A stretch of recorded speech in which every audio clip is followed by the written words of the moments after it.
Okay, hello everyone. Thanks for coming, and I want to welcome you all to the AGM. As you know, I had a challenge to get here, and with the visa issues and everything. So thanks to some good friends here with Ash and Ron, and pulled strings and helped me get into the country. So I'm very glad to be here. Unfortunately, Daddy, for other reasons, he didn't get the visa on time, and he's not here with us. He's here on the Zoom, and I'll be handing it over to him in a second. But I'd just like to welcome everyone, and especially we have here two of our directors. We have Naomi Simpson and Ashley Krongold that are here. I'll give you this one because I was drinking from the other one. That's fine, no problem. And also Mark Licciardo, our corporate secretary, is here, and Madeline, thanks for setting all of this up. And we have the people also from Atomic that are helping us with Ron and Eric and Jazz, so over there. So thank you all, and I guess I'll hand it over to Daddy, who's on the Zoom, so that we can start the formal meeting. Daddy? Thank you, Kirby. And good morning, everyone. Good afternoon, I'm sorry. My name is David Daddy Perlmutter, and I have the privilege of being the chair of Weebit Nano. It is my pleasure to welcome you to the 2023 Annual General Meeting of Weebit Nano Limited. I apologize for not being able to participate in a meeting in person. As Kobe mentioned, some visa problems. Hopefully next time I'll be in person again. We have a quorum, so I declare the meeting and poll open. Notice of the meeting was distributed on 20th of October 2023, which is set to the business and resolution to be considered at the meeting. And I will take the notice of the meeting as read. It is now 3 p.m. AEDT, the time appointed for the meeting, and we have a quorum, so I declare the meeting open. I would like to start by outlining some of the procedural matters. In addition to our in-person meeting in Melbourne, we are also conducting a meeting with a virtual component. This hybrid format allows shareholders and proxies, wherever they may be, to attend virtually. All shareholders and proxies have the ability to ask questions and vote today. For those of you online, should you experience any technical difficulties, a recording of our AGM will be available on our website following the meeting. If you experience any technical issues during the meeting, a short recess may be required. Should this occur, we will communicate accordingly. Shareholders will have an opportunity to ask general questions after the conclusion of the formal items of the business. For those attending virtually, please see the steps as outlined on the screen. For those attending the meeting in person, please raise your hand. When prompted, you will be called upon to the appropriate time. Voting today will be conducted by the way of poll on all items of business. Instructions on how to vote through the Computershare platform is displayed on the screen. In order to provide everyone with the opportunity to vote, and in case everyone cannot stay for the whole meeting, the poll is now open and you could vote on all resolutions. I will give you a warning before I move to close voting. For those voting holders physically in the room today, you will have received a voting card upon registration. Please complete the reverse of the voting card. Should you require assistance to do this, we have Computershare staff available to assist you. Today, I'm joined by my fellow directors, our CEO, Kobi Hanoch, Ashley Krongold, and Naomi Simpson attending in person. We also presented in Zoom our CFO, Alla Felder, representatives from our company secretary office, Acclaim Australia.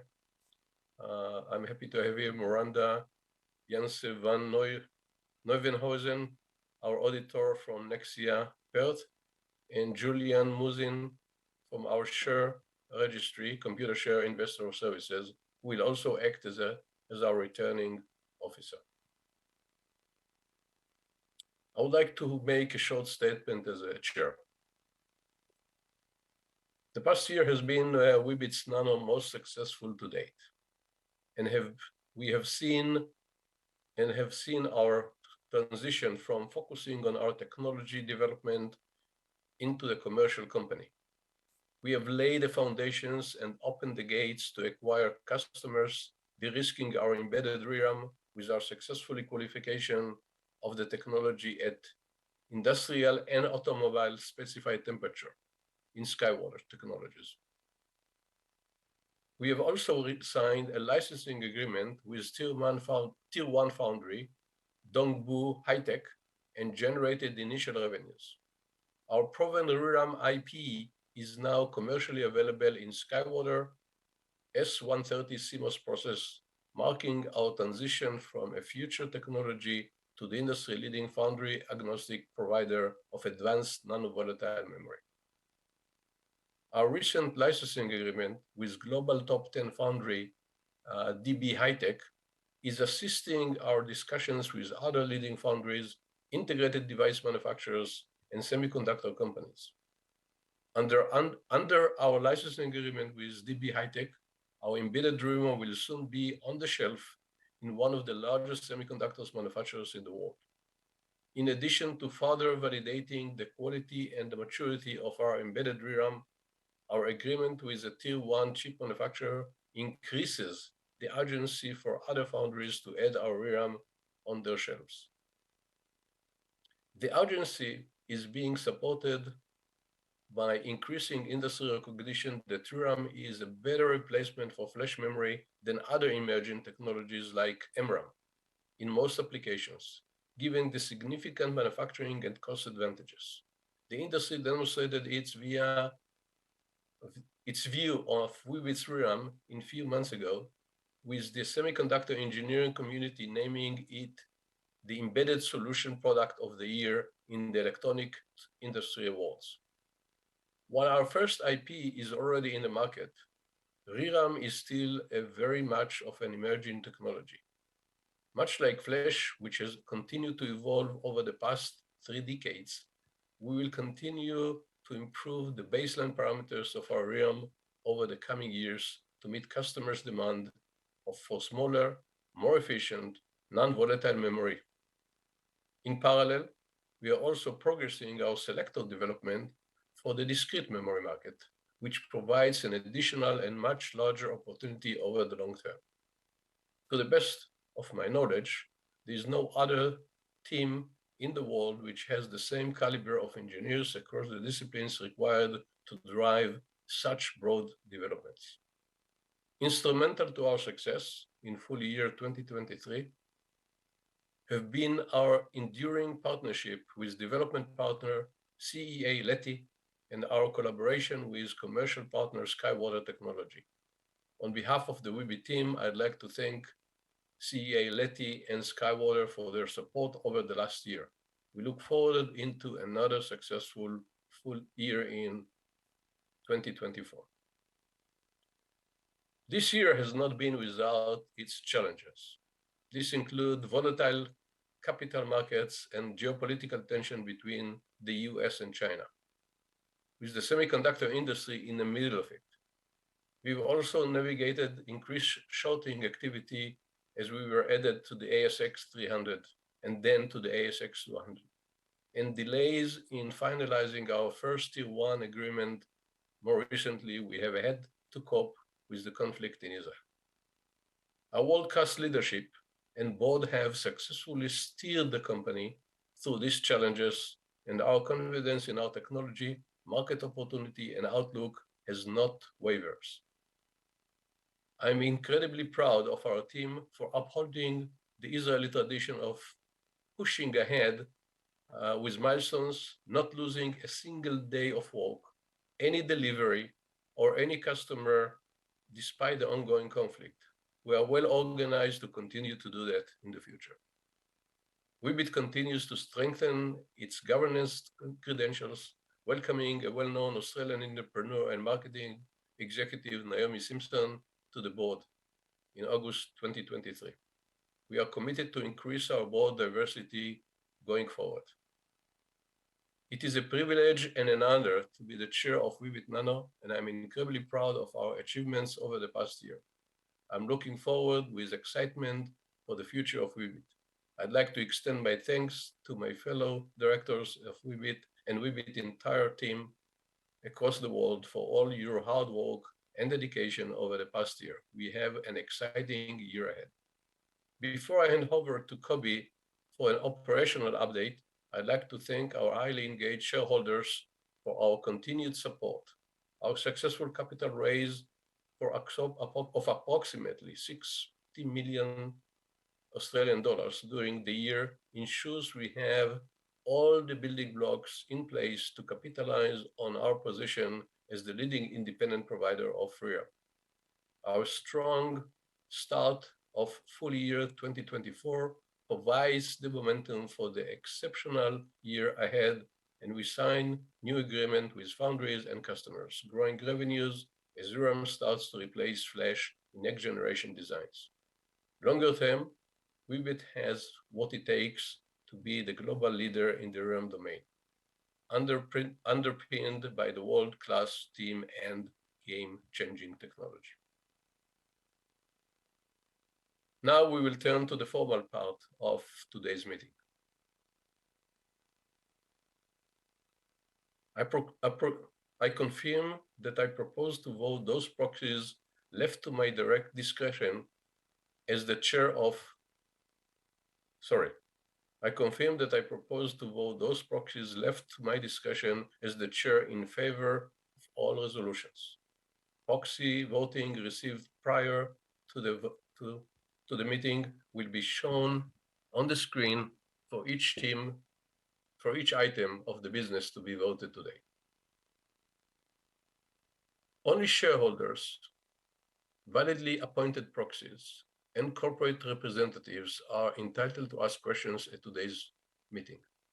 It is my duty as chair to ensure the shareholders here as a group have the reasonable opportunity to discuss the management of the company and the item of business before the meeting. The following procedures have been adapted for this meeting. Questions and comments should be concise. Questions and comments must be confined to the particular item being discussed and to matters relevant to the shareholders as a whole. And shareholders are limited to one question at a time. As outlined previously for those attending virtually, please see the steps as outlined on the screen. For those attending the meeting in person, please raise your hand when prompted and you will be called upon the appropriate time.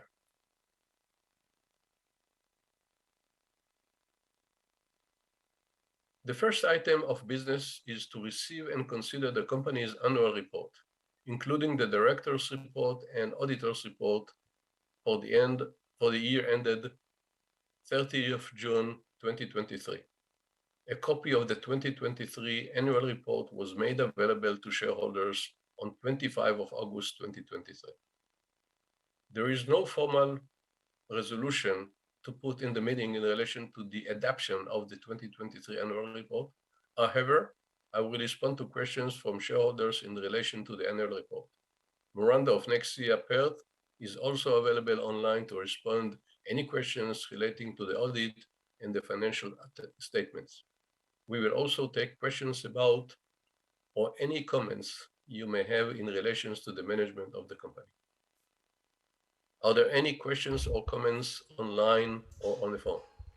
Thank you, Chair. There are no questions online in relation to item 1.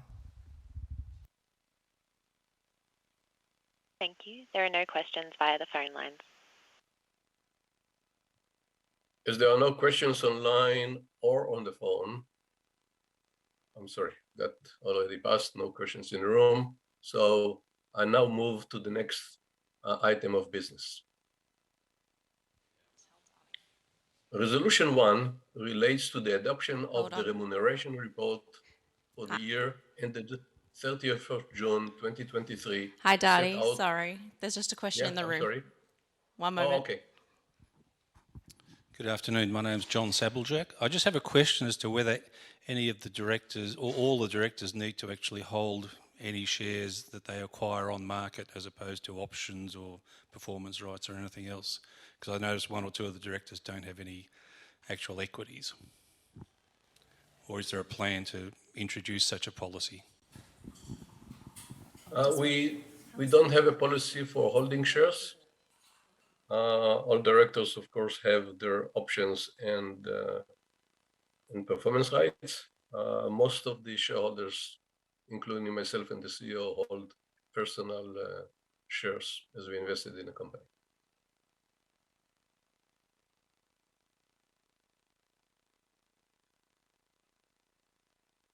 Any other question? No further questions in the room. Okay, thank you. Resolution 1 relates to the adoption of the remuneration report for the year ended 30th of June 2023, as set out in the notice of meeting and displayed on the screen. Are there any questions or comments online or on the phone? There are no questions online in relation to Resolution 1. Thank you. There are no questions via the phone lines.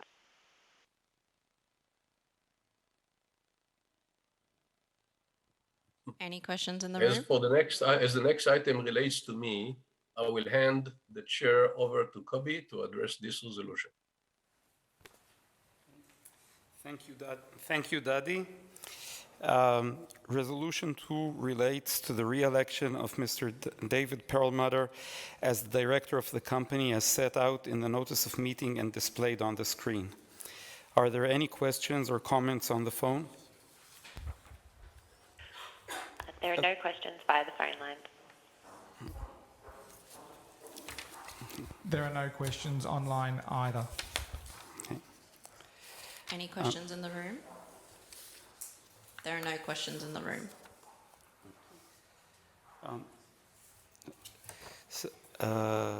Okay, so as there are no questions, I will, where did I lose it?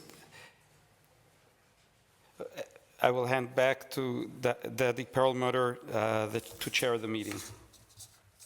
Thank you, Kobi. Resolution 3 relates to the re-election of Mr. Ashley Korngold as the director of the company as set out in the notice of meeting and displayed on the screen. Are there any questions or comments online or on the phone? There are no questions online in relation to Resolution 3. Thank you. There are no questions via the phone lines. As there are no questions online or on the phone, are there any? Sorry, no question in the room. So in that case, if there are no further questions to the room, I will now table the outcome proxy voting received prior to the meeting as shown on the screen.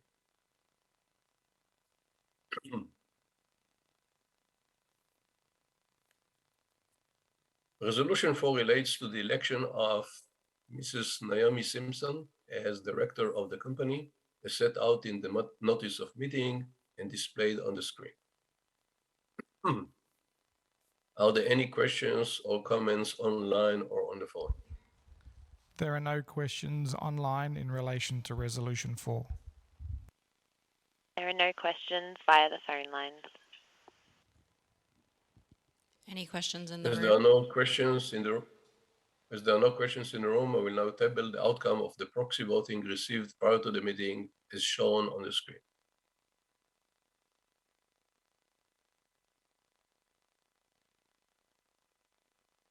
Resolution 5 relates to the approval of issue of performance rights to Executive Director and CEO of the company, Mr. Jacob Hanoch, as set out in the notice of meeting and displayed on the screen. Are there any questions or comments online or on the phone? There are no questions online regarding Resolution 5. There are no questions via the phone lines.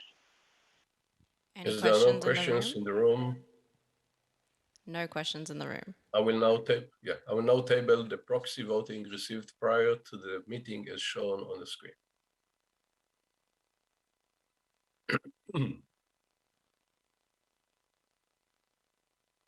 Resolution 6 relates to the approval of issue of options to Executive Director and CEO of the company, Mr. Jacob Hanoch, as set out in notice of meeting and displayed on the screen.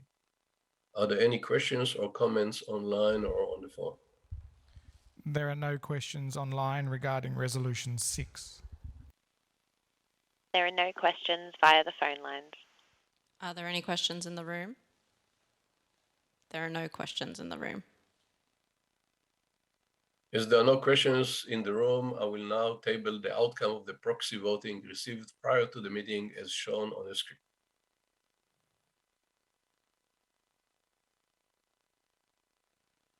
As the next item relates to me, I will hand the chair over to Kobe again to address this resolution. Thank you, Dadi. Resolution 7 relates to the approval of issue of performance rights to non-executive director of the company, Mr. David Perlmutter, as set out in the notice of the meeting and displayed on the screen. Are there any questions or comments on the phone or online? There are no questions online regarding Resolution 7. There are no questions via the phone lines. As there are no questions online or on the phone or in the room, I now table the outcome of the proxy voting received prior to the meeting as shown on the screen. Resolution 8 relates to the approval of issue of options to non-executive director of the company, Mr. David Perlmutter, as set out in the notice of meeting and displayed on the screen. Are there any questions or comments on the phone or online? There are no questions regarding Resolution 8 online. There are no questions via the phone lines.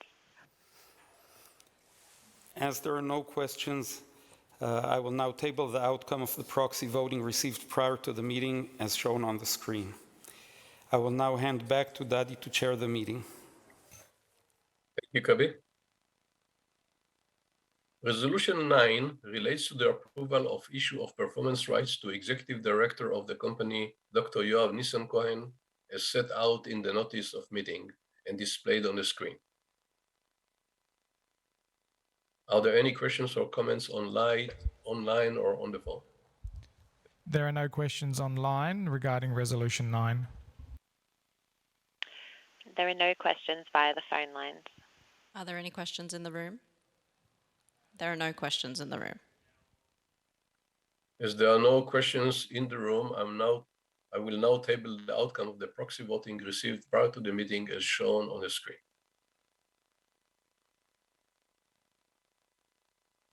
Resolution 10 relates to the approval of issue of options to Executive Director of the company, Dr. Yoav Nissan-Cohen, as set out in the notice of meeting and displayed on the screen. Are there any questions or comments online or on the phone?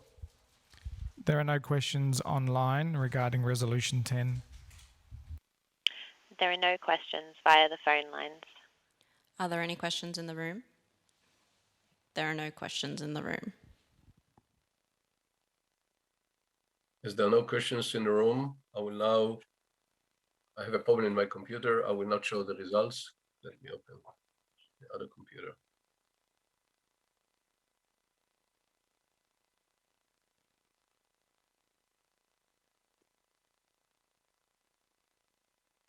I apologize for a second. For some reason, there's a problem in the file that I'm reading from.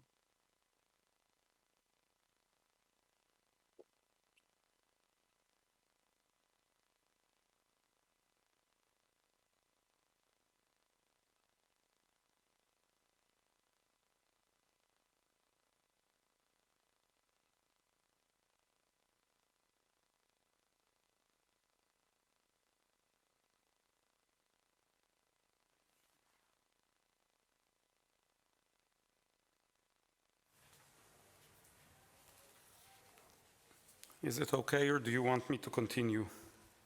No, I will continue in a second. I opened the file on another computer.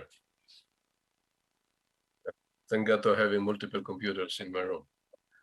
I apologize for that. For some reason, the file is corrupted on my computer.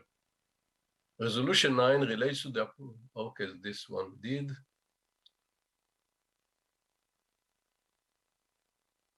And we also approved resolution 10, correct? Which resolution 11, I'm sorry, okay. Resolution 11 relates to the approval of issue of performance rights to non-executive director of the company, Mr. Ashley Congold, as set out in the notice of meeting and displayed on the screen. Are there any questions or comments online or on the screen? There are no questions online regarding Resolution 11. There are no questions via the phone lines. Are there any questions in the room? There are no questions in the room. As there are no questions in the room, I will now table the outcome of the proxy voting received prior to the meeting as shown on the screen.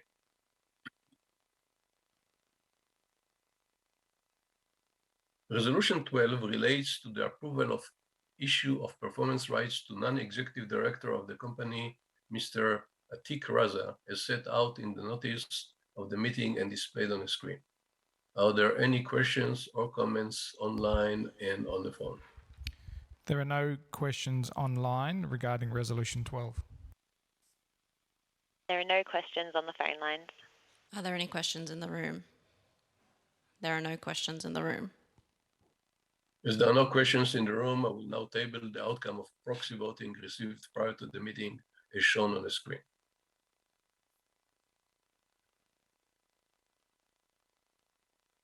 Resolution 13 relates to the approval of issue of performance rights to non-executive director of the company, Mrs. Naomi Simpson, as set out in the notice of meeting and displayed on the screen. Are there any questions or comments online or on the phone? There are no questions online regarding Resolution 13. There are no questions via the phone lines. Are there any questions in the room? There are no questions in the room. As there are no questions in the room, I will now table the outcome of proxy voting received prior to the meeting as shown on the screen.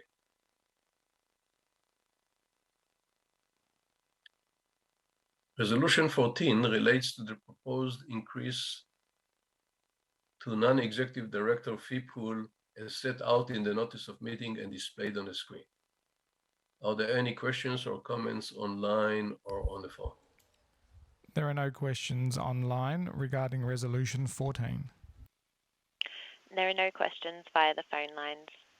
Are there any questions in the room? There are no questions in the room. As there are no questions in the room, I will now table the outcome of proxy voting received prior to the meeting as shown on the screen.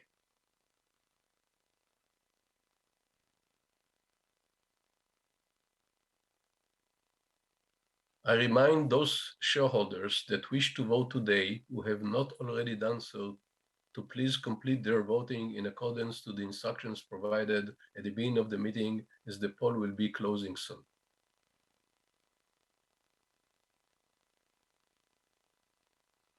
I would like to open the floor for any general questions from shareholders for the board. I remind you of the procedures I've already outlined for questions on this meeting.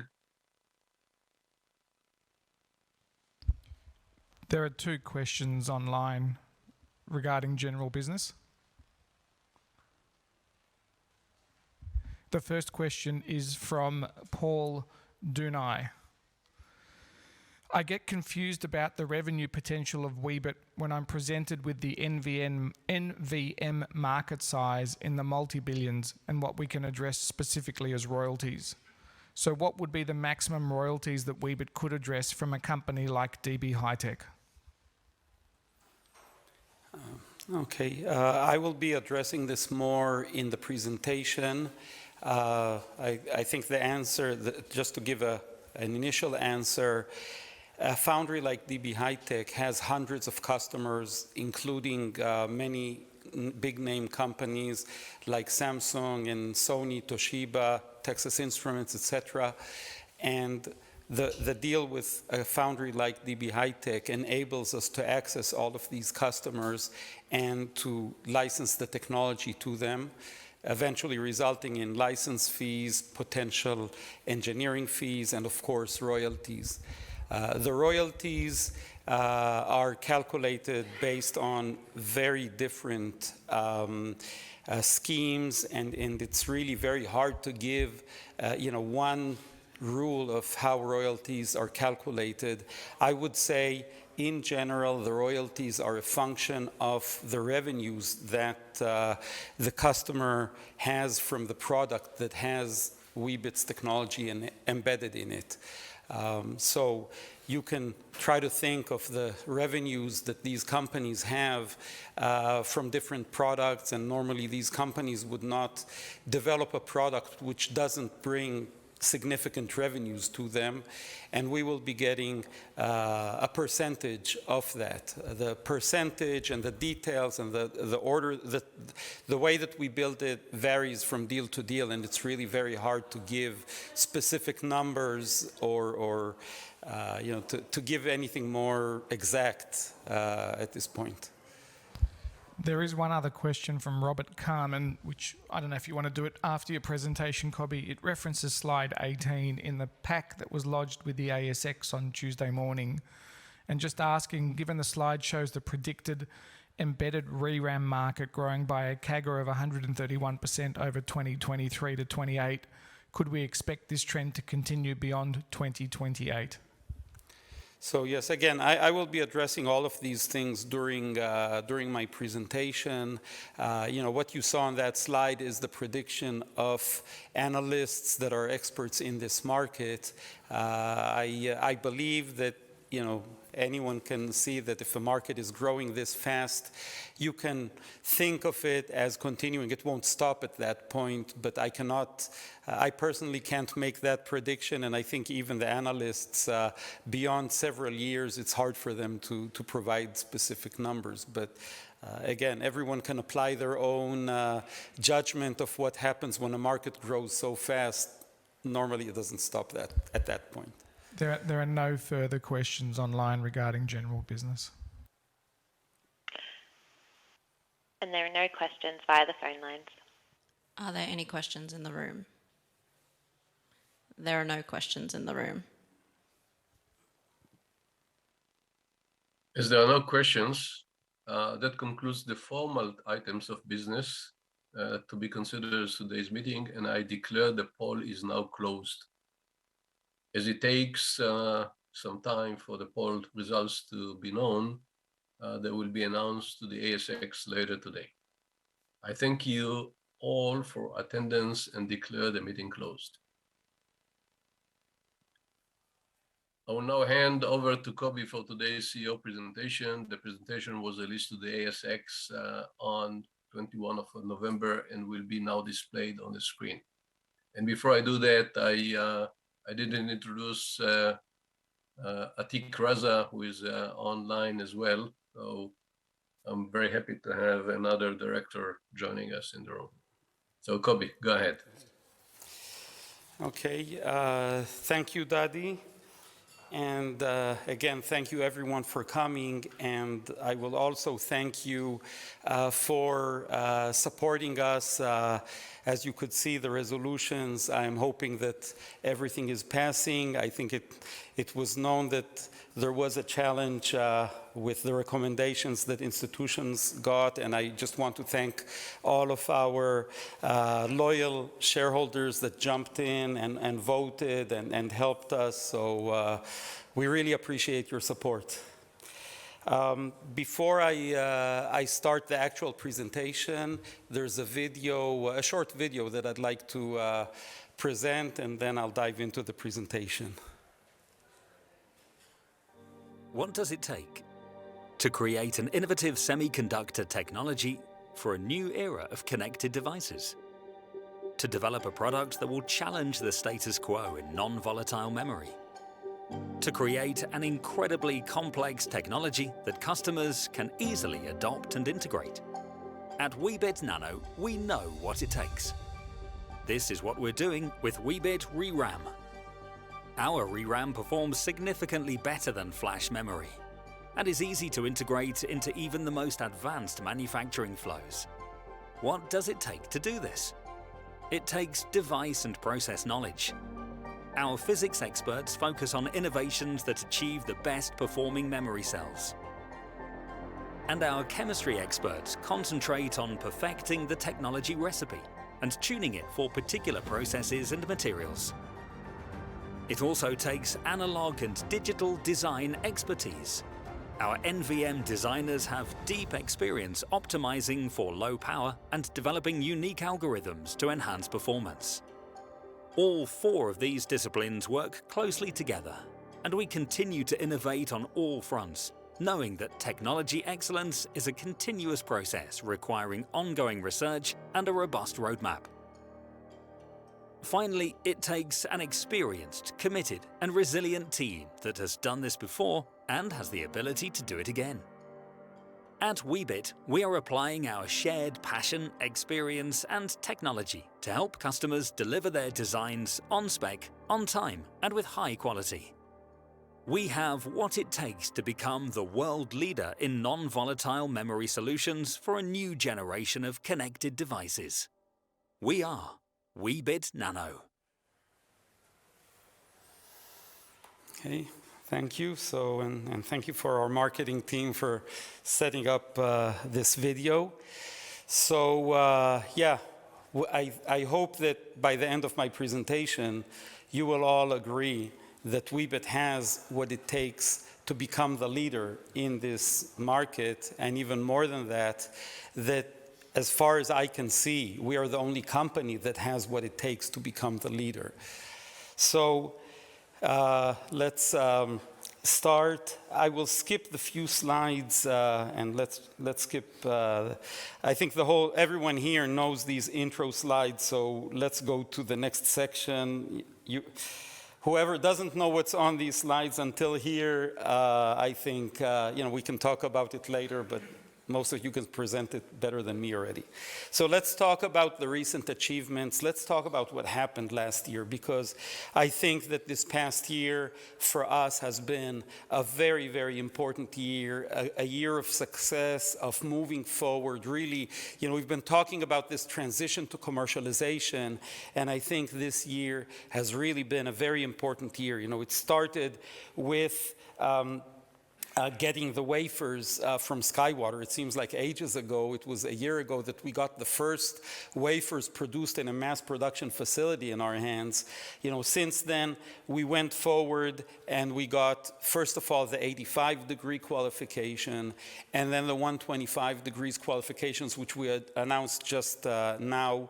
That really opens up the market. It really projects to the market not only to the SkyWater customers that we have it, but the market in general. The other foundries are seeing that this technology is robust. It can withstand 125 degrees for 10 years. That's not negligible, and it's very important. In parallel, we had other milestones this year, and I think more notably, we announced, of course, the Global Foundries, getting the Global Foundries wafers finally, and working with them. And maybe the biggest announcement in the last couple of months, I think, was DB HiTek. So before I dive into that, I think it's also important to note, and maybe this is the first time that I'm putting an emphasis on it, because Weebit also this year went through a real transformation on the operational side, on the governance side. Just in March, we entered ASX 300. Before we knew it, we were already ASX 200. Obviously, the requirements from companies at this level are different than they are from smaller companies, and the company has been undergoing an important transformation to meet the expectations from an ASX 200 company. So part of that was setting up the board subcommittees. The board infrastructure has changed. The procedures, we're working now on all of the procedures. I think you all know our board is I consider it one of the most conservative boards on the ASX, even before we became ASX 300. I think I stated that even last year.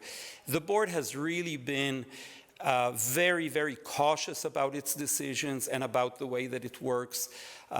Sometimes we had surprises from the ASX during the year and things that we didn't expect, but at the end of the day, it is a very, very conservative board. These are people that were on boards of public companies, major public companies in this industry, be it AMD or Intel or Mellanox or others. They know how big companies need to be governed, and we have that knowledge in the company, and they are driving the company actually from the very beginning. They've been driving the company to meet these expectations. Now, obviously, we're even doing the next step. I'm very happy we also have Naomi, who joined our board more recently. And I think, I referred to it just before this presentation. Part of becoming such a company is the fact that institutional investors, well, first of all, the index funds come in and invest.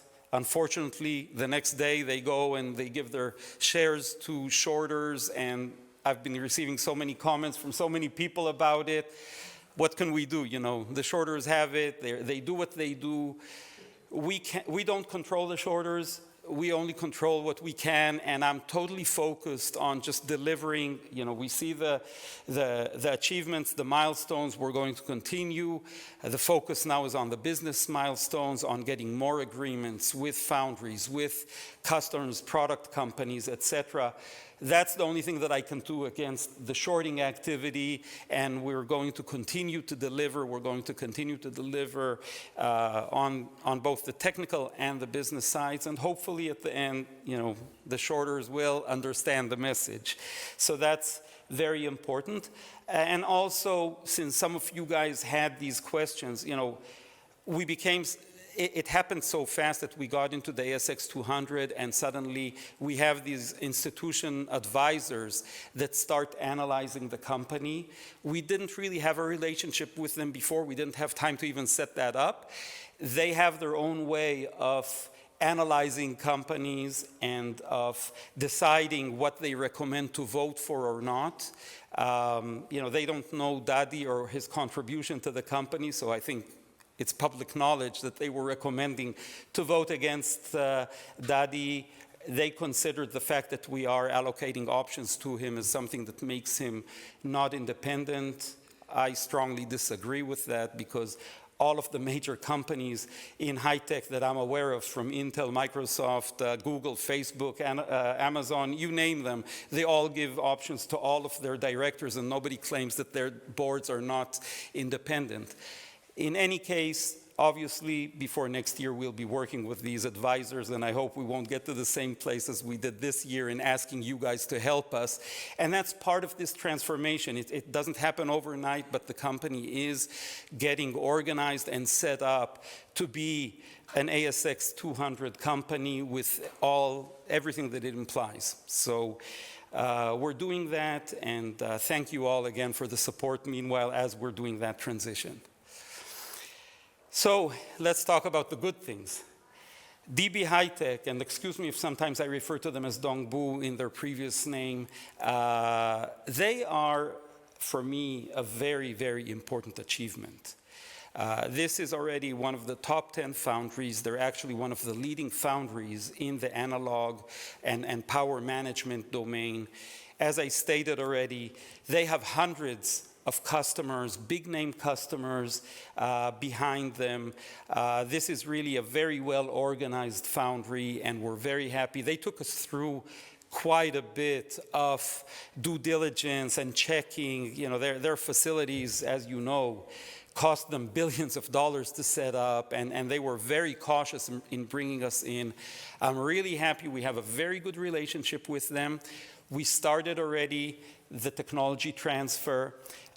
They actually already identified 20 of their customers as the first potentials for us to work with. We're now engaging with them. We will start working with those customers to get them to know and understand Weebit. So this is really good. You know, as you can understand, the potential here is very big. Each one of these customers, I answered that question already before the presentation, but you know, there's a potential for very nice revenue from royalties from each one of them, and we expect that to obviously grow. You know, and again, the comments that I get from you guys, somehow ASX didn't understand that potential, and just when we were releasing the announcement, they took off the price sensitivity of it, and many of you were asking why. Well, we had it price sensitive, and unfortunately the ASX for some reason thought that it wasn't. But anyway, it's a very good thing. By the way, having DB HiTek sign up with us, definitely, and I can feel the impact that it had already on other foundries. So we are working with many of the other big foundries, and they are taking us through intensive evaluations and due diligence, etc. But the SkyWater announcement, the Dongbu announcement, these things are impacting and helping us to move forward, and we will have additional foundries over time signed up. The other big announcement that we had, and I know many people were asking me again over time, what happened with Global Foundries? You taped out in January, what's going on? Unfortunately, you know, they give priority to wafers that generate revenue for them, and you know, they have customer wafers running through the fab. We got lower priority. It takes time. I know I say it many times in semiconductor, these things take time, and you know, that's the nature of this industry. But we're very happy to have those wafers now, and initial testing has already shown that the memory array is functional. We're going to go into much deeper testing, analysis, and you know, eventually we hope to get to the point where we can start qualification. There's a lot of work going on. I'll talk about it more later, but I think you know that Global Foundries has also acquired a ReRAM technology that used to belong to Adesto. So we're actually running in parallel on both technologies. They basically are trying to figure out if they want to work with one of these technologies, with both of them in parallel. You know, they're trying to decide how they move forward. I remind you that, you know, these technologies for a foundry are only enablers to selling wafers, right? And this is something that I will repeat again later on in this presentation, but it's really important to understand. For a foundry, the key is to sell wafers. That's where they make their billions of dollars, from selling wafers. And having, you know, all of these IPs are an enabler to that. You know, so a foundry, because, and maybe I'll stop here just for a second and try to explain a concept. You all know that we're focused now on the embedded market, on embedding our ReRAM into what's called a system on a chip. You know, the system on a chip, because everything has been shrinking in semiconductors, people now can put a full system on a single chip, including a processor, Wi-Fi, Bluetooth, you know, sensors, whatever, and also memory, right?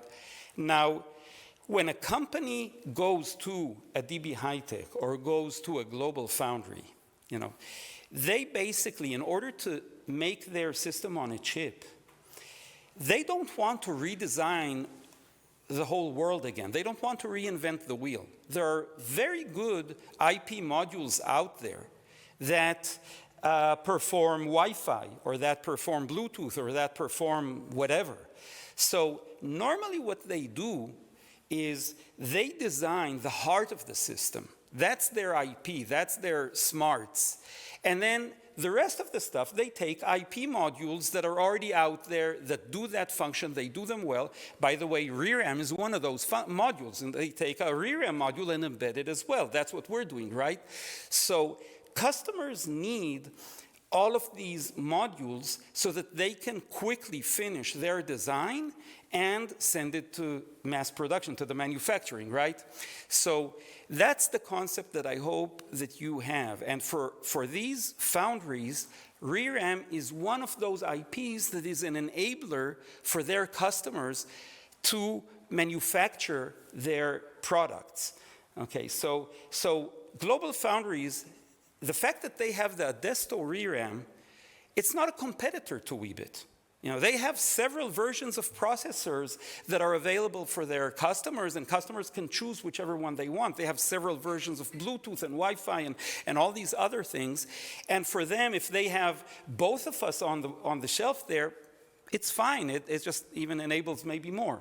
So it's really important that everyone understands we're not in competition with GlobalFoundries there, and they are looking at our technology and trying to decide what they're doing. So I sidestep a little bit, but I think it's important for everyone to understand this concept, because it's a basic concept that you'll see also. I'll refer to it when I continue the presentation. Now, of course, the qualification at SkyWater, I already mentioned it. 125 degrees is already automotive grade. It opens up an additional market for us. Many applications which are more consumer, which are industrial, etc. A lot of them, 85 degrees are enough. And that was the first level that we did. Getting to automotive grade, that's already an important step forward, showing the robustness of this technology. And it's a very important milestone for us, and it sends the message also, not only, by the way, SkyWater's customers, are a lot of them from the Department of Defense, in the mil aerospace. They need the ability to work in high temperatures in many cases. So it's important for SkyWater customers, but it's also much more important for us, showing to other foundries, hey, we achieved this, we're robust. Stop evaluating us and let's sign the agreements already, okay? So that's kind of a key step here.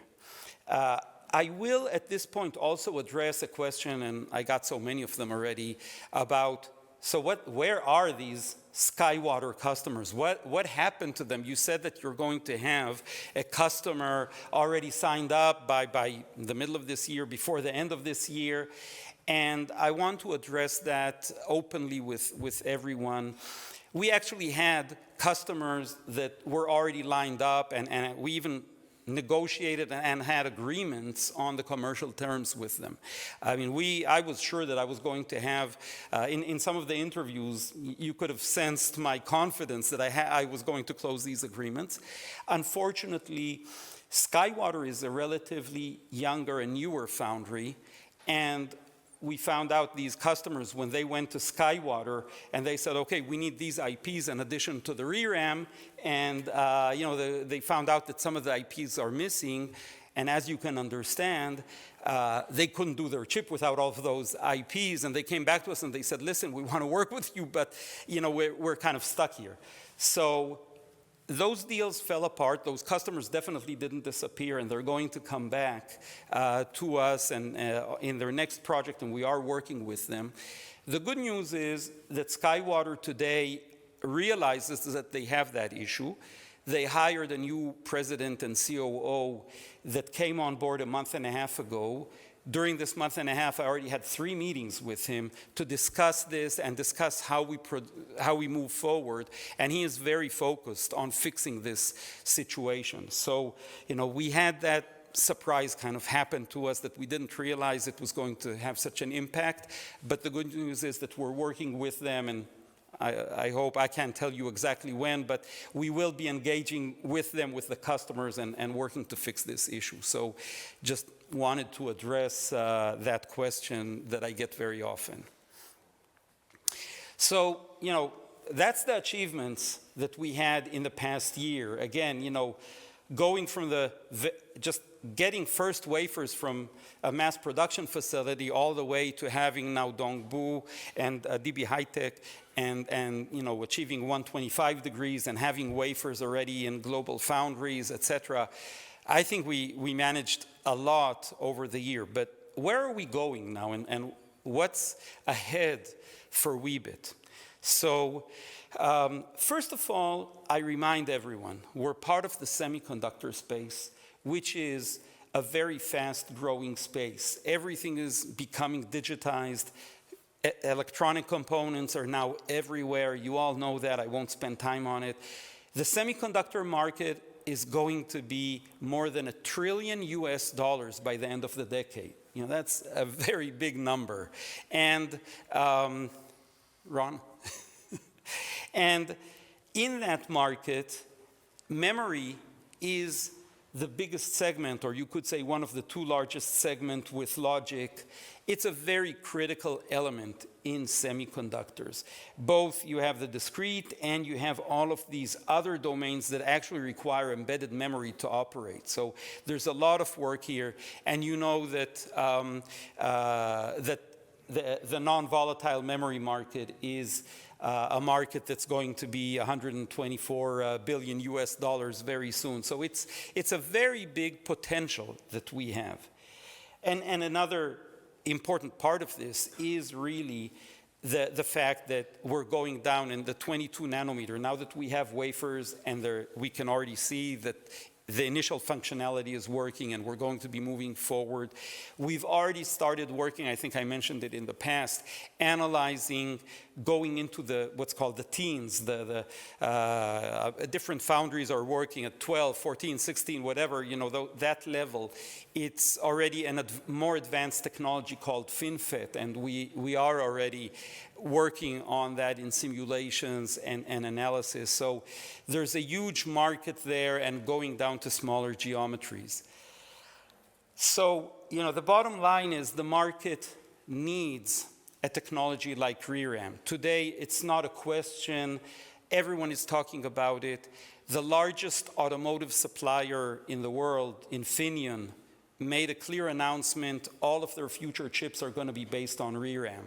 And that really shook up the market. Everyone is now aware of the fact that the big players, Apple has a chip with ReRAM in an iPhone. You know, people know that it's here. ReRAM is here, and this is a technology of choice.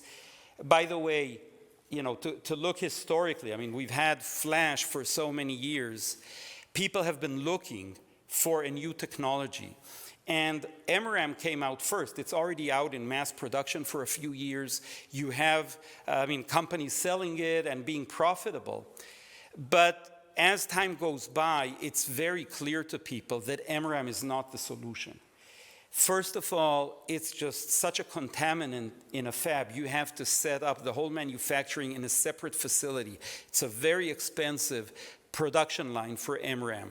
They have so many steps and so many very thin layers that they need to do. And this is really a big challenge. The cost of manufacturing MRAM, and you guys, I think, already know, it adds about 30, 40, even more % to the cost of a silicon wafer. That's huge. You know, Flash is only 10 to 20% added cost. And ReRAM, it's 5 to 7%. Okay, so obviously some people are using MRAM, they couldn't wait, and it has some advantages. The big advantage of MRAM over ReRAM, by the way, is the endurance. Very few people need that big endurance that MRAM has. We are already, as you know, 100 times better than Flash. But, you know, MRAM has its space.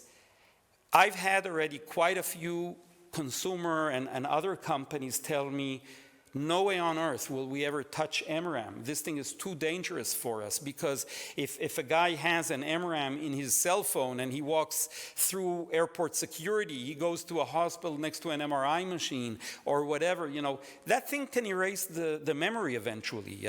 A big consumer company was telling us about their earpods that are in a case that snaps shut with a magnet, and they're afraid that over time that will erase the memory. So, you know, so people are looking for ReRAM. Now that ReRAM is out there, it started with TSMC announcing it. Now Weebit and UMC have ReRAM.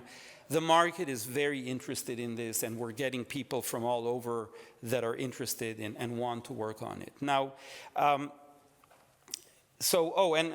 I guess the previous slide showed that ReRAM will be taking over the MRAM market very soon. I mean, the expectation is that 60% of the wafers that have new memory technology on them will be with ReRAM in just a few years. So, I think, again, it just shows the potential of this market. Now, before I dive into a little bit more of exactly the analysis of the market and so on, I want to just remind everyone a few details about how this market works. So in terms of the business model, and by the way, I'm focused now talking about the embedded side of things. I will mention the discrete a little later. Today, the focus of Weebit is embedded. I want to make the maximum out of this. We need to get as many deals as we can with foundries, with customers to start ramping up the revenues. So the discrete is happening in the background at lower priority. We are making progress. We are making progress on the selector and so on. But I will be focusing over the next slides on the embedded side of things mainly. So just a reminder, the way that this thing works is, first of all, Weebit needs to work with a foundry. That's why working with DB HiTek is so important. We sign up the foundry. They pay us the license fee. They pay us NRE, which is non-recurrent engineering. It's for all of the work to transfer the technology, and we transfer the technology to them. The license fee very often is paid up front. That's what will happen in future deals. We will insist on getting paid up front. Today, with these initial deals with SkyWater and DB HiTek, et cetera, obviously, we have to compromise. They have their concerns. And, the license fee is actually paid in payments tied to certain milestones and so on. So I'm very happy to say we have first revenue, and you guys saw that announcement. It's a small number. It's $100,000. That's the initial payment of the initial license fee. The dollar amount isn't so important. It's the fact that we actually are no longer pre-revenue. Okay? The company made another very important transformation in the past year. We are now a revenue-generating company, and this was only the first payment, and we will see more payments coming in, and things will start moving. We'll talk in a minute about projections and about how exactly this will happen, but I think that's an important thing. And then once we work with the foundry, like a DB HiTek, we already engage with them and start looking for the product companies. We want to bring them on board. As I mentioned with DB HiTek, we're already identifying customers. By the way, with SkyWater, it's the same thing. We have now that they're focused again on getting customers, we are identifying customers with them and starting to talk to these customers. These product companies, some of them will be small, and maybe, we don't want to waste energy on too many accounts which don't generate a lot of revenue. So some of them will go, and basically we will be working with them through the foundry. We won't have a direct relationship with them. When they go to the foundry and they buy wafers, they will tell the foundry, we want this IP, that IP, that IP. The foundry uplifts the price of a wafer, and then from that uplift, part of that will be paid to Weebit as royalties. So that's one way of working. And in that case, because people are asking me about royalties, and there was a question even earlier, in this case, the royalties will actually be a function of the wafer price, as you can understand, which eventually reflects also their revenue, but that's one way.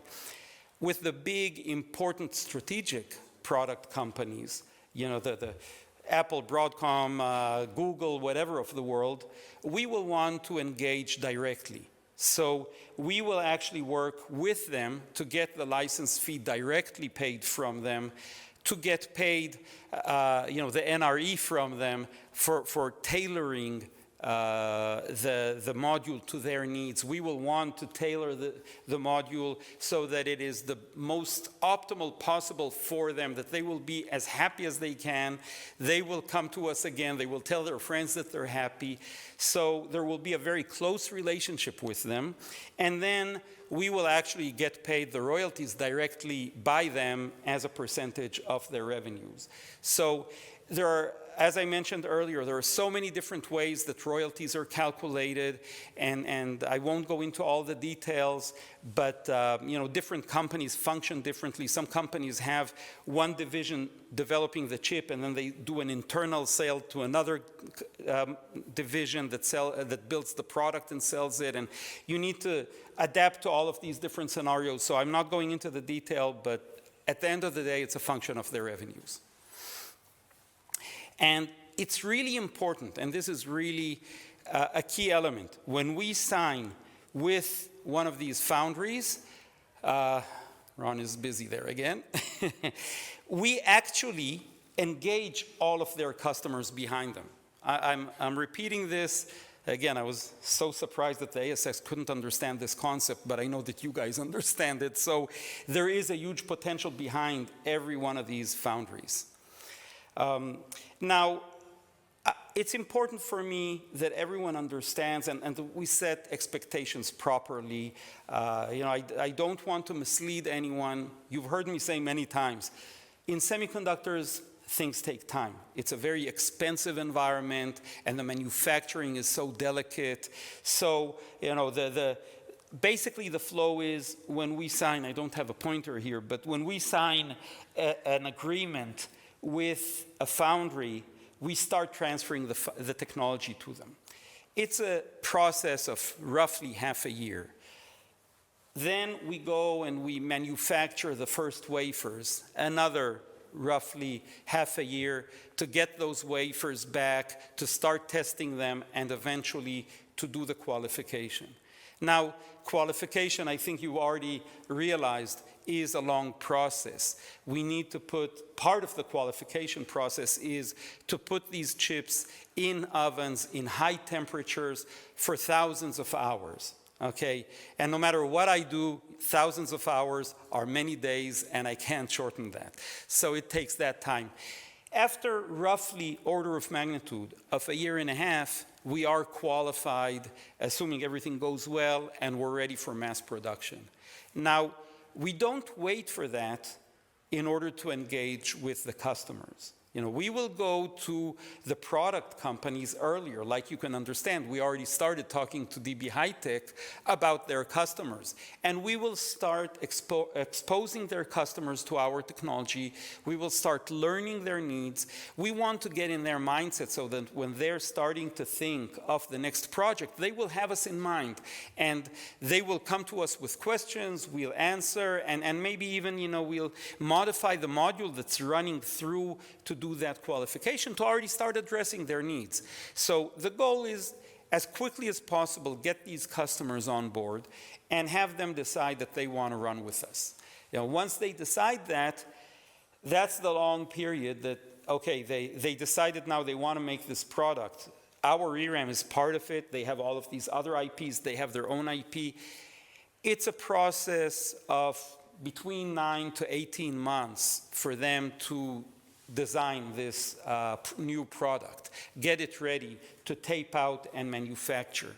Then they go and manufacture, and as you know, order of magnitude of a half a year, they get the chips, they do the testing, they do the qualification, etc. Again, roughly order of magnitude of 2 years. I'm saying this not to scare you off and to say, oh my God, now, but it is what it is. This is how this industry works, and we just need to accept that fact. The good news, and again, the thing that I really want to emphasize, the day that I signed with DB HiTek, yes, it's going to take us this process, and it's going to take this time. But DB HiTek would not engage with Weebit if they didn't believe. I mean, it's a huge effort on their part. They are allocating their team. They're allocated time in their fab Do you know how much each second in a fab costs?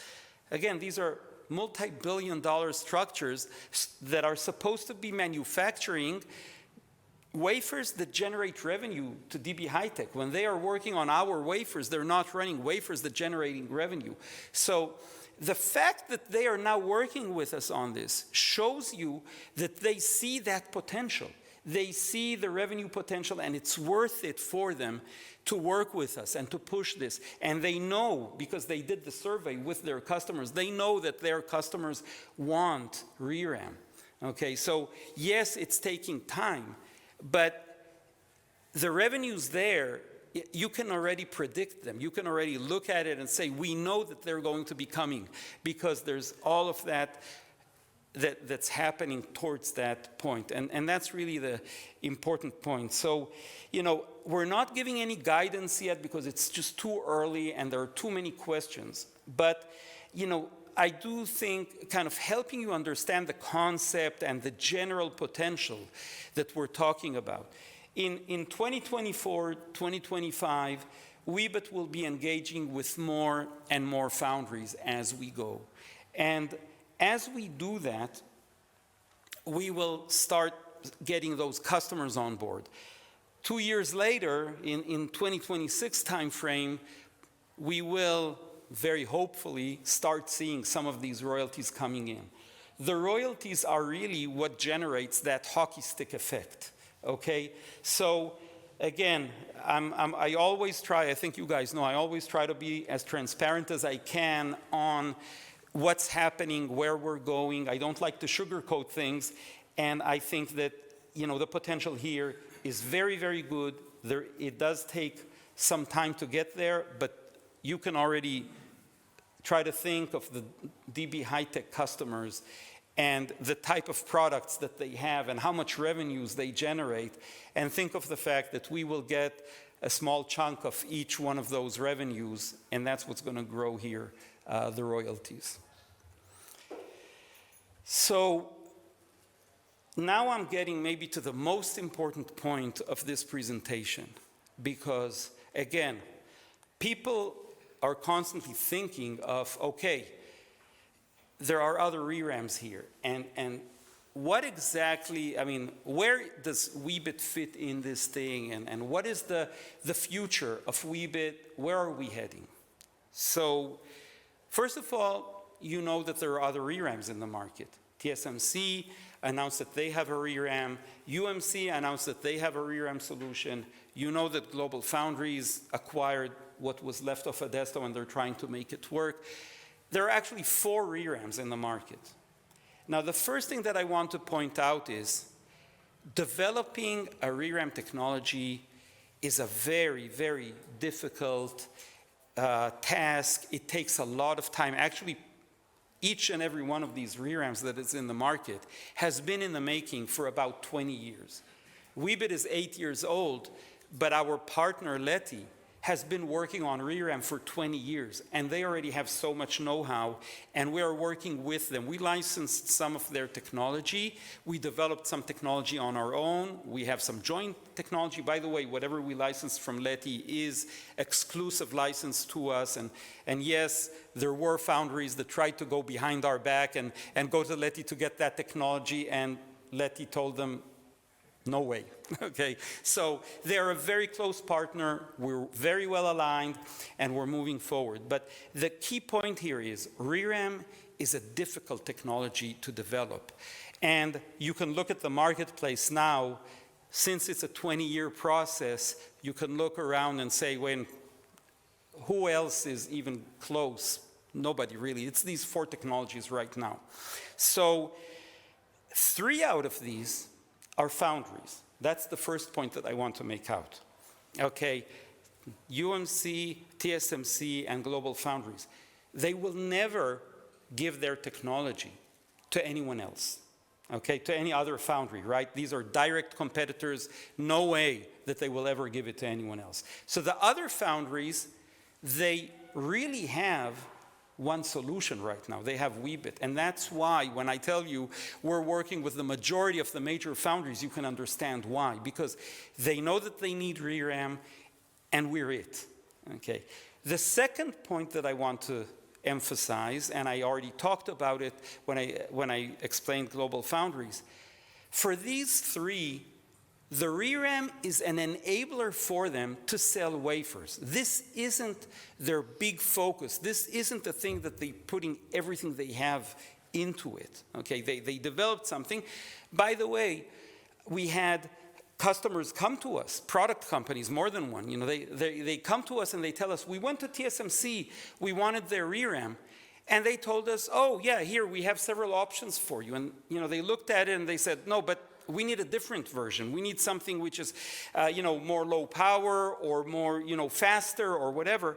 And TSMC said, well, guys, you know, this is what we have. You know, choose one. And so they came to us. They said, we really need something that is tailored for our needs.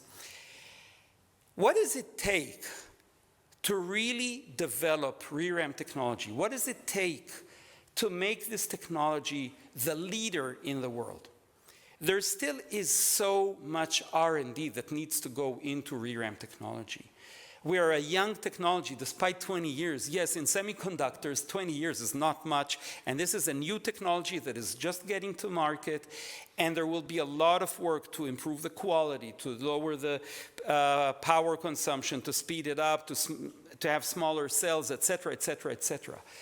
There's still a lot of work. Just to give you a feel, by the way, flash technology, which has been around for ages, right? I think it was about 20 years since they started mass production until they finally had what's called 3D NAND. Okay, 3D NAND is basically that ability to go three-dimensional, okay, which is critical for them, right? That's what makes them so competitive today. Otherwise, they would be dying very quickly, okay? So 20 years after they started mass production, that's when they finally had that breakthrough. There needs to be continued R&D all the time of a very strong team. And we're talking about a very strong device team, the physics side of things. We're talking about a very strong process team, you know, the chemistry side of things. We're talking about a very strong analog design, a very strong digital design, a very strong test and characterization and qualification team. And all of this needs to be working in very close harmony, and they need to be working together because they feed each other. You know, you have issues that come up from one side of things, and I was giving the example of a meeting we had just recently where the process guys were saying, this foundry wants us to achieve voltages that we can't get there. We're trying, but we're not managing to make it. And the analog design guys came, oh, don't worry about that. You know, we'll take care of it. It's on us. You know, we'll make it work, you know. And so you need to have that working, and you need to have the management focus. This is critical, to have the management team that is focused on this, that makes this happen, okay? Without one of these elements, it's very hard to become the leader in the ReRAM space. Now, TSMC, I mean, their device and process teams are second to none. I mean, they're amazing, right? And I'll never say anything about that. But as you can understand, customers that came to them and wanted to start tailoring things, they said, oh, the design side, it's not really what we do. You know, we manufacture wafers. We're not going to start putting so much effort on the design side. You look at UMC, it's even worse because the process and device technology doesn't even belong to them. They're licensing it from, I won't go into all the details, but they license it from Panasonic. Panasonic actually sold it already to Nuvoton as part of a big sale of the whole division. Nuvoton doesn't want it, et cetera, et cetera. Never mind. The bottom line is there isn't enough focus. Weebit has more than 10 PhDs in ReRAM, in memory, that are working in our device and process teams. You know, these are guys that, I mean, I sit in those meetings and, oh my God, I don't understand anything that they say. You know, it's amazing the work that they're doing. Our chief scientist is a PhD in ReRAM that has been researching ReRAM for 20 years. Our CTO, Yishai, he's a co-founder of Adesto. 18 years ago, he founded Adesto. The last 18 years, the only thing that he did is ReRAM. You know, these guys are what it takes to get that process and device engineering going. And we have on the analog and digital design, our VP R&D, again, 25, 30 years doing memory modules, and he's well known worldwide in his abilities there. And by the way, he's already built the memory module in such a way which is configurable and parameterizable and all of those nice things, so that once we have more and more customers, we'll be able to automate things and have a compiler which generates these memories so that we don't have to do everything manually. 90% of the work will be done by the compiler, and we'll do the final tweaking. So it's really important to understand, I really can't see any other company in the world today that has what it takes to take this ReRAM technology and move forward and become the leader. And that's even before I start talking about developing things like the selector and so on, which is a very massive effort. And again, it's really, TSMC might be working on it. I can't see UMC or Global Foundries doing something like this. So Weebit is, and let's go to the next slide. Weebit is the only company that I can see that has these abilities and has what it takes to become the leader in the ReRAM space. And you're talking about the whole infrastructure if you're looking around this slide that we're doing. So, now that I talked about all of that, what's coming up? Where are we heading? And what's going to happen in the next half year or so, in the next several months? So, first of all, I already talked about SkyWater. We're now at the point where we're working with them to get these customers on board. I'm really sorry that we don't have the first customers on board as I expected, but we're definitely working hard at it, and we will have them over the next several months. With DB HiTek, we're just in the beginning of this process, but we will be pushing forward and, again, try to go through the milestones to already tape out and be in production as we move forward. You went back, yeah. Next one. And overall, again, this slide, we are engaged now with the majority of the names that you see on this slide. Evaluations, negotiations, different stages. I'm expecting to be able to close with another 1 or 2 foundries, or, we'll see how it goes. They are extremely cautious. I can definitely understand it, but as we move forward, as we show them the progress, it becomes easier. And once we have 1 or 2, we'll be getting there.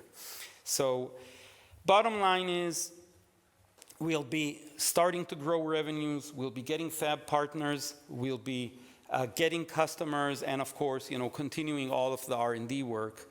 And despite anything that happens, and no matter what conflicts we have in Israel or elsewhere, we will be delivering no matter what it takes. And that's really the key message for you guys. So that's, I guess that's it. I talked a lot, and I hope you guys kind of get the feel of where we are, and I don't know if you have any questions or anything. Yeah. Colby, there's 3 questions online that have come through. The first one's from Aaron Twigg. In order to streamline the road to revenue, does the tape out to DBH have a particular end customer in mind? So I won't go into exact details, but yeah, we have a knowledge of the application area, and we are looking at how we tailor things to them.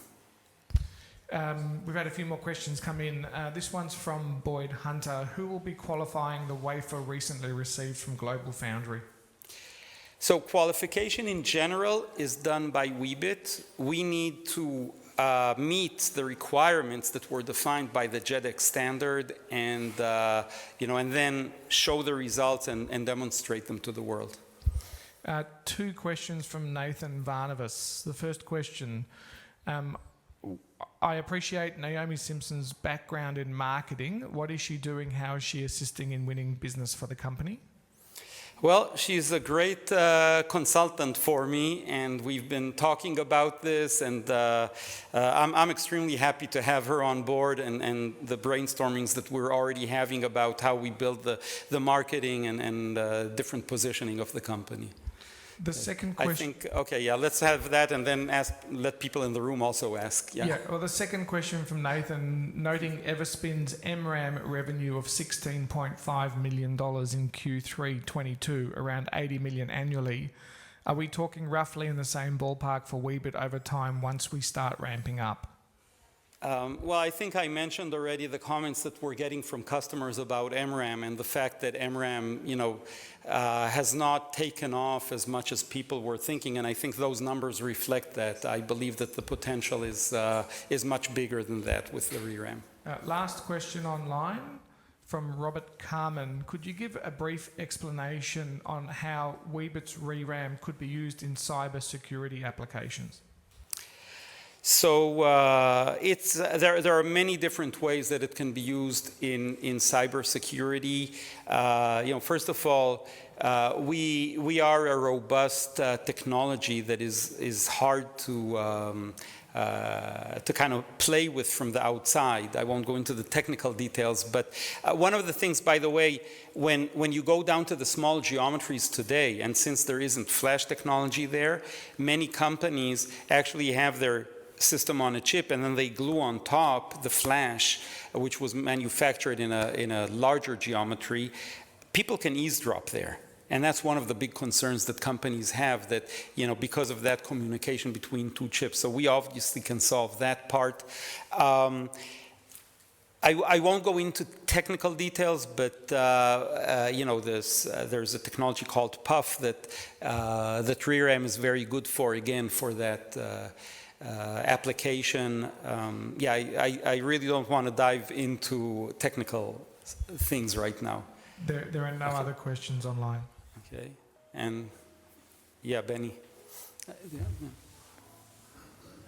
Kobe, can you elaborate on some of the advice you're receiving from your corporate advisors about, approaches the company can take to counter the shorts at the moment? I think they're very unanimous. We just need to have good news. That's basically what everyone is telling me. I haven't received anything beyond that is relevant. So that's what I'm focused on doing. Okay. Yeah. Well, two of you there, so yeah, one after the other. Peter, good presentation, Kobe. Would one of the fabs or even Leti ever consider investing in someone like Weebit if it's so great and so hot? So Leti, first of all, belongs to the French government. They definitely don't invest in anything. The other fabs or foundries and so on, it's possible. And by the way, it's not like these kinds of things don't happen. If they want to, we'll be glad to have them invest. We will never give anyone exclusivity. If that's your next follow-up question. Looking for some good news, and even putting it out there, that is always a possibility. Yeah, so it's, we'll be glad, to get investment from anyone. By the way, a question that was still not asked, but, we announced that in the last quarterly, we have $84 million in the bank. So we have money. We're not looking for money right now. It's not like we're planning a raise or something like that at this point. But if a strategic investor comes in, it's something that you consider, of course. And because they could easily, someone like Samsung or something, would give the whole business a lot of credibility, and they'd probably it's their decision. It's not mine. I mean, they need to decide if they want to do something like that. Behind you, yeah. Kobe, does the company has a target number of foundries to sign up in the next 1 to 2 years? And I'll preface that question by saying Weebit is obviously a small company in semiconductor terms. So do we have the human capacity, the capital capacity to say sign up all the top 20? Mm-hmm. Well, we have the capacity now to sign up another couple of foundries. As we progress with that, we will be hiring, we're very controlled in all our budget spending and in our growth. But as I see that the potential is growing, as I see more and more potential engagements, we will hire more. We have contractors that we actually have ready in case, hopefully, and I really wish we have this problem of all 20 of these guys signing up tomorrow. I mean, that'll be great, and we have contractors that are available for You that. got to sign them up if you can't service them properly. Because that would be detrimental to... And believe me, we will service them properly. We have a plan for how do we grow, and as soon as I see that a certain agreement is materializing, I already start moving in that direction. We'll hire more. We have quite a few contractors today that we have trained and ready, and if I need them, I can bring them on board as a stopgap, or even beyond that. They might be working with us long term on that. Yeah. Okay. And one more question. And as you sign up all these foundries, and as you progress with them, are you able to learn from one foundry to the next? Oh, and apply that? definitely. I mean, again, we have this phenomenal team. Every tape out that we do is better than the previous one. When we did tape outs at Leti, we improved them. When we moved to SkyWater, every tape out at SkyWater, and we've already done quite a few, they've been improving, and now moving to DB High-Tech, we already have taken whatever we learned and improved. And again, the device and process team are constantly working on the core technology. And every time that they have something that improves, we use that already in the next tape out. So that's why I'm saying, in order to become the leader in ReRAM, you need to have that ability to constantly improve, constantly move forward.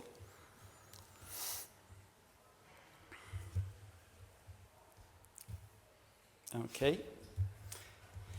Well, I guess I'll say thank you to everyone. I really appreciate you guys coming. I really appreciate the support. Looking forward to continuing to work with you and giving you good news. I'm working as hard as I can. The team is working as hard as it can to achieve that. And see you, as always. Next year I'll be coming a few times, and I'm looking forward to seeing you again. Thank you.